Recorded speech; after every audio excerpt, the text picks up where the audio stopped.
Tadi kami memperlihatkan beberapa video dan bukti terkait dengan masalah dugaan yang tadi saya katakan tadi itu, mencoba untuk mendoktrin anak-anak.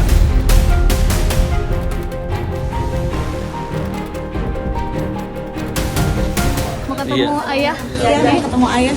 Anak-anak baru landing dari Singapura.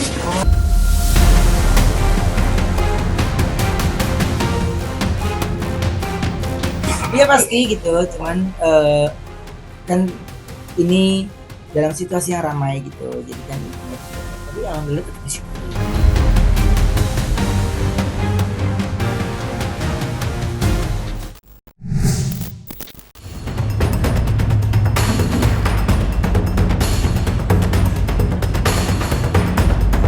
Konflik antara Ruben Onsu dan Sarwendah Tan rupanya belum juga menemukan titik terang. Sejak prahara ini terjadi, persoalan keduanya kini memasuki babak yang jauh lebih sensitif. Sebelum bertolak ke Tanah Suci, Ruben ternyata mengambil langkah yang cukup mengejutkan. Ia resmi mengadukan Sarwendah ke KPAI demi memastikan anak-anak mereka tidak terseret dalam konflik orang tua, apalagi sampai menjadi objek eksploitasi untuk kepentingan tertentu. Tak datang dengan tangan kosong, Ruben juga disebut telah menyerahkan sejumlah bukti berupa rekaman video kepada KPAI. Video tersebut diduga memperlihatkan adanya upaya yang dinilai sistematis untuk memengaruhi anak-anak agar menjaga jarak dan enggan menghabiskan waktu bersama ayah kandung mereka. Dia tadi udah ngobrol, udah berbicara, dia pokoknya menceritakan semua. Apa aja kok yang konsultasikan poin-poinnya?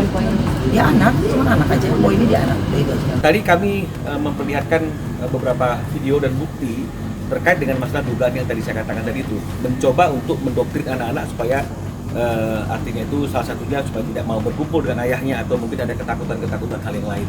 Nanti mungkin tinggal didalami dan diperiksa ya bagaimana kebenarannya. Nah, kemudian yang ketiga adalah terkait dengan masalah mengeksploitasi anak. Ya, anak juga tidak boleh artinya itu dibawa ke dalam satu lingkungan pekerjaan atau dipekerjakan yang mana kita menganggap bahwa itu adalah di luar jam belajarnya anak. Jadi jangan menggunakan jam istirahat anak itu untuk melakukan hal-hal yang seperti itu yang harusnya ini mendapatkan persetujuan bukan hanya daripada ibunya tapi juga dari ayahnya. Karena seorang anak pasti lahir dari seorang ibu dan juga memiliki seorang ayah. Ini yang tidak pernah terjadi karena seperti yang tadi kami sampaikan, Ruben ini tidak pernah dilibatkan berkaitan dengan masalah hal apapun, tidak pernah didiskusikan terkait dengan masalah hal apapun jika itu berkaitan dengan masalah anak. Ini yang juga tidak boleh karena kita kan melihat nih anak-anak itu diajak ikut live di malam hari, bukan di jam anak-anak yang harusnya itu masih bekerja atau melakukan aktivitas, karena harusnya anak-anak istirahat karena besok harus sekolah lagi. Bahkan dalam live itu sendiri ada situasi-situasi yang sebenarnya itu tidak aman buat anak. Apa itu tidak aman? Ya bahasa-bahasa dewasa, kemudian mungkin gestur-gestur yang sebenarnya ada konotasinya itu seperti pesan-pesan yang mengarah ke sesuatu hal yang sebenarnya itu tabu. Ini juga tidak baik untuk perkembangan psikis anak. Jadi ini kami sampaikan tentu dengan bukti-bukti yang ada pada kami, bagaimana anak-anak ini juga sebenarnya tertekan untuk mengikuti yang namanya live TikTok itu. Ya tentu itu menjadi langkah-langkah setelah kami melihat mengasesmen apa yang kemudian tadi disampaikan di tahap pertama. Tentu ada di dalamnya adalah tusi KPAI melakukan mediasi, tapi tahapan-tahapannya harus kemudian kita cermati, kita melakukan asesmen dari berbagai pihak sehingga betul-betul kepentingan terbaik buat anak itu kemudian bisa kita gali dan mendapatkan jalan terbaik dari situasi yang ada. Lebih jauh, tim kuasa hukum Ruben Onsu menilai isi siaran langsung tersebut tidak layak dikonsumsi oleh anak-anak. Menurut mereka, tayangan tersebut dinilai kurang ramah bagi anak karena diduga memuat ucapan bernada dewasa dan sejumlah gestur yang dianggap tidak sesuai untuk disaksikan oleh anak-anak. Dan pada kesempatan yang sama, pihak Ruben juga turut meluruskan kabar soal video yang sempat menghebohkan media sosial. Dalam rekaman itu, Ruben terlihat sedang menikmati waktu bersama buah hatinya, namun perhatian publik justru tertuju pada kemunculan Gio, sosok yang disebut sebagai kekasih mantan istrinya, yang tampak berada di sekitar lokasi. Yeah, you dance. You ballet.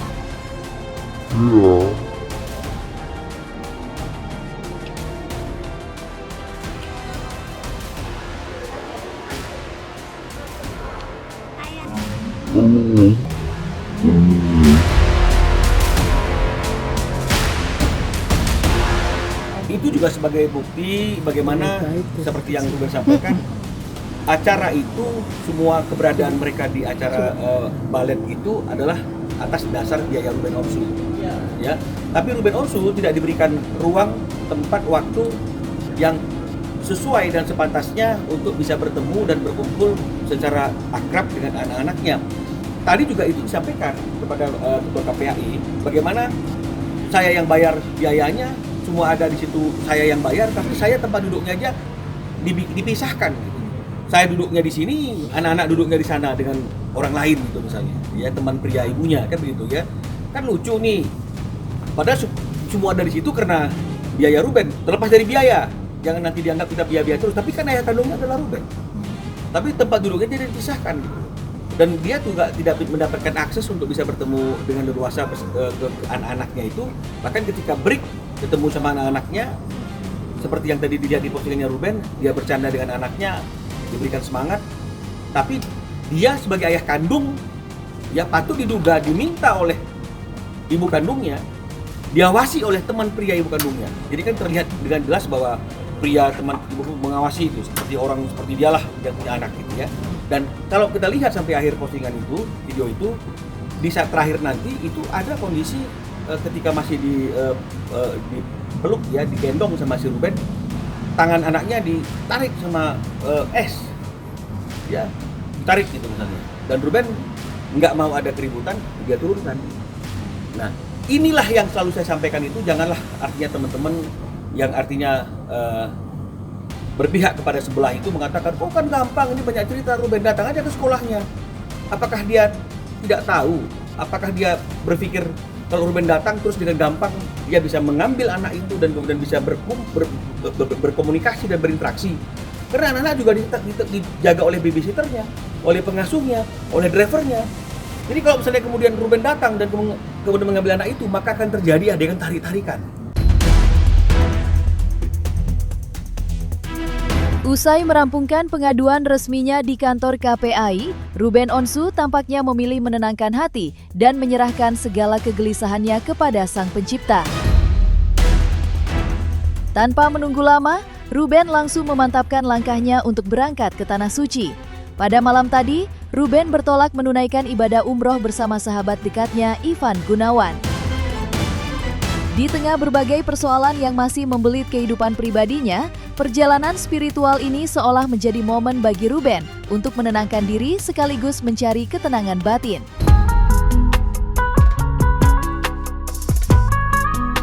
Ya, apa yang terjadi hari ini berawal dari obrolan kita di salah satu restoran lagi sarapan pagi beberapa bulan yang lalu. Aku random bilang sama Ruben, umroh yuk gitu.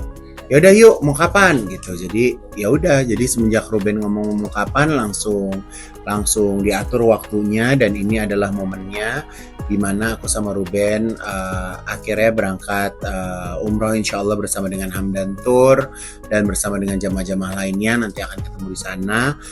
Ya semoga ini kan umroh Ruben yang keempat ya gitu, setelah Ruben menjadi seorang mu'alaf gitu, dan memang kalau dilihat Ruben itu justru bisa dibilang ibadahnya jauh lebih bagus daripada kita ya gitu, karena biasanya kalau orang yang lagi on fire kan insya Allah ingin selalu dekat sama Allah gitu. Jadi ya saya sama Ruben sudah kenal lama, sudah bersahabat lama, susah senang bersama gitu, dan kali ini ya insya Allah kita sama-sama, kalau ibarat kata handphone, kita mau ngecas baterai kita nih. Jadi insya Allah pas kita pulang nantinya keimanan kita bisa bertambah, kita bisa lebih istiqomah gitu kan, karena manusia itu kan pasti ada naik turunnya gitu ya.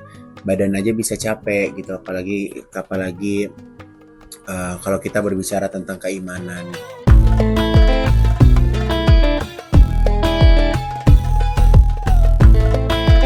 Di tengah kisruh yang masih bergulir, sebuah pemandangan tak terduga justru tersaji sesaat sebelum Ruben Onsu bertolak ke Tanah Suci. Tak lama setelah pengaduan ke KPAI mencuat ke publik, Sarwenda seketika mengambil langkah yang cukup mengejutkan. Ia datang ke bandara dengan membawa kedua putrinya, Thalia dan Tania, untuk menemui sang ayah yang akan berangkat menjalankan ibadah umroh. Pertemuan yang terjadi di menit-menit terakhir itu pun berubah menjadi momen penuh emosi. Ruben terlihat tak kuasa menahan rasa harunya saat memeluk erat kedua buah hatinya. Mereka saling melepas rindu dan bertukar doa sebelum berpisah. Meski Thalia dan Tania tampak masih sedikit kikuk setelah cukup lama tak bertemu dengan sang ayah, kebahagiaan terpancar jelas dari wajah Ruben. Akan tetapi momen menghangatkan hati itu pun langsung menjadi sorotan publik. Pasalnya, keputusan Sarwenda mempertemukan anak-anak dengan Ruben muncul tepat setelah adanya langkah hukum ke KPAI, sehingga tak sedikit netizen yang menduga ada sesuatu yang berubah di balik hubungan keduanya.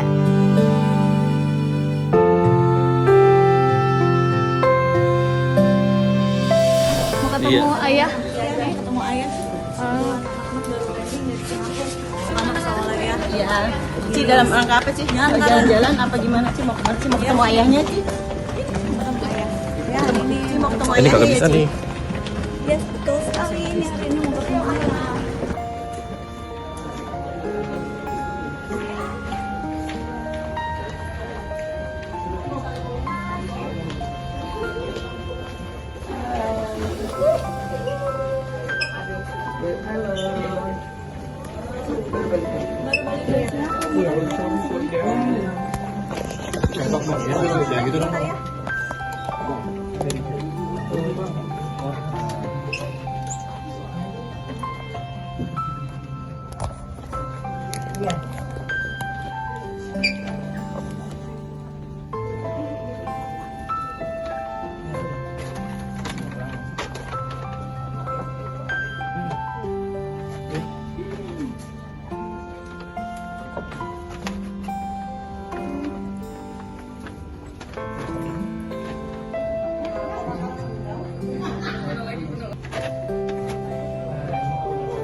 Udah poin aja lu pakai aduh, gila.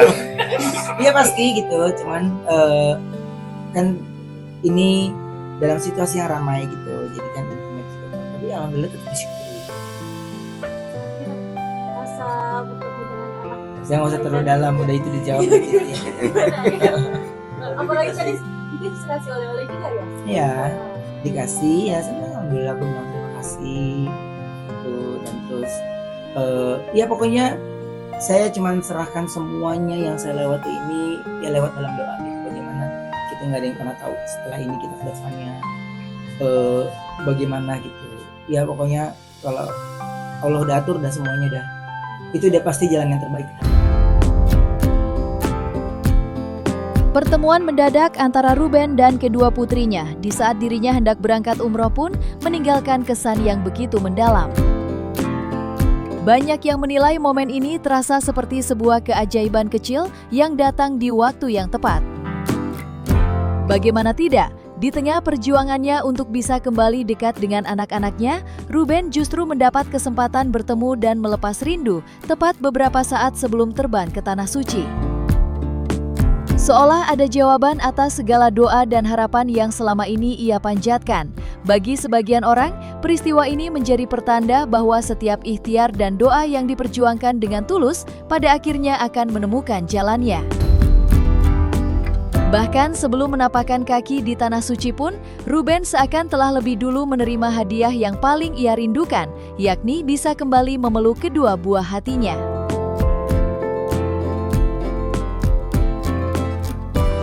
ya semua orang tua saya yakin pasti nggak hanya di sana, tapi ketika lagi ya sholat ya pasti ada nama anak dalam doa kita.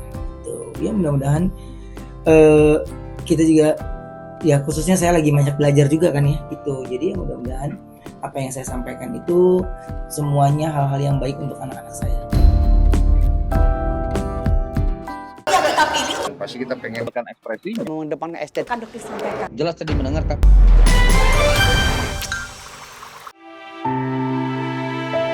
Dan jangan lupa untuk like, subscribe dan juga share channel YouTube Cumi Cumi.